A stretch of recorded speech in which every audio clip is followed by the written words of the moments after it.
Now, since you know that the stories are the proper object of explanation, then all you have to do is follow the same procedure you follow with the baby on the doorstep. You would choose the known explanation over the unknown one. Well, do we have known explanations for the generation of stories? We certainly do. We have hallucinations. Can hallucinations produce stories of resurrections? Yes. Somebody could hallucinate. They saw somebody alive that was dead. They write the story. You just produced a story of a resurrection. That's a known phenomenon for producing stories of resurrections. Can deductive error do it? Sure. Somebody can deduct this. X should happen, therefore X did happen. And I'll show you a very clear example where Dr. Craig does that. Can visions do it? Yes.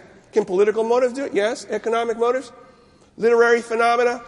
All those things can cause the production of stories of the resurrection.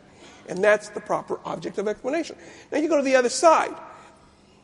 What he wants you to believe is this unknown causes cause the story of the resurrection. Well, what is the unknown one? Well, he wants you to believe that an actual resurrection produced the story of a resurrection. Have you ever seen that? Have you ever seen a resurrection produce a story of a resurrection? I have not. Why am I going to use an unknown cause to explain something when I have 10 known causes to explain the same thing? It doesn't deal with the problem of equifinality, where two or more processes can result in the same end product.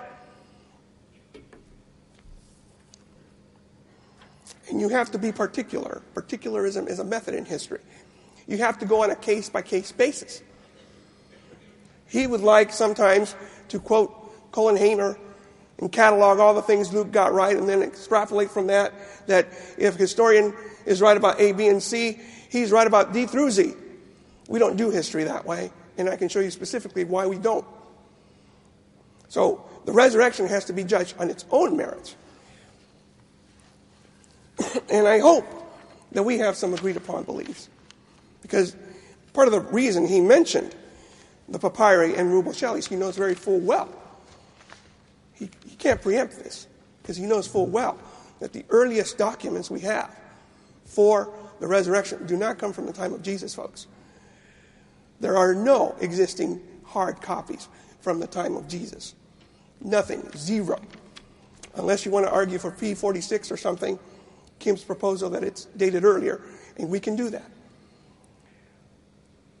There are no manuscripts, even from the first century, about the resurrection. Nothing, no hard copies. The first manuscript of anything that we call the New Testament is called P52. It dates to the 2nd century. It doesn't have a story of a resurrection, so you don't find it in the 2nd century either.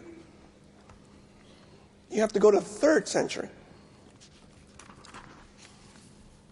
And this is just a scrap. This is P50. This is all we have from the 2nd century. Now, this is his problem. He knows full well that there's a gap, you see, because here is the supposed resurrection event. Here is where we have the first documents about the resurrection event. Now tell me, Dr. Craig, how are you going to get from here to here? That's the problem. Because anything can happen between the supposed event and the first copies of anything. We know from P66, that's why it's very important to know the papyri, because we know there were hundreds of corrections made already.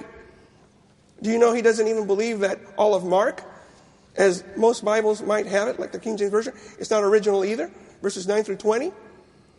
A lot of things can happen in between the 1st century and the 3rd century, folks.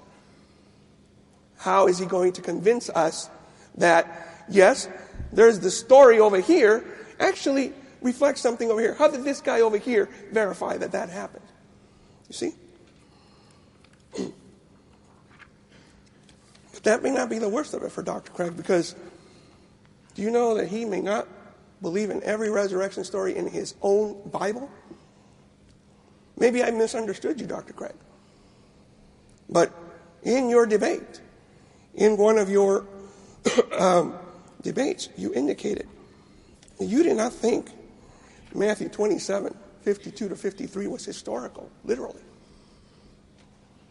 Let's read that story, and let's see if his historical criteria can tell the difference. Matthew 27 says that when Jesus died, around that time, the tombs also were opened, and many bodies of the saints that had fallen asleep were raised. And his resurrection, after his resurrection, they came out of the tombs and entered the holy city and appeared to many. Dr. Craig may not believe that's true. So, Dr. Craig, you wanted specifics. You asked for specifics. I'm going to give you some. Do you believe that Matthew 27:52 to 53 represents a literal historical event? Yes or no? Why or why not?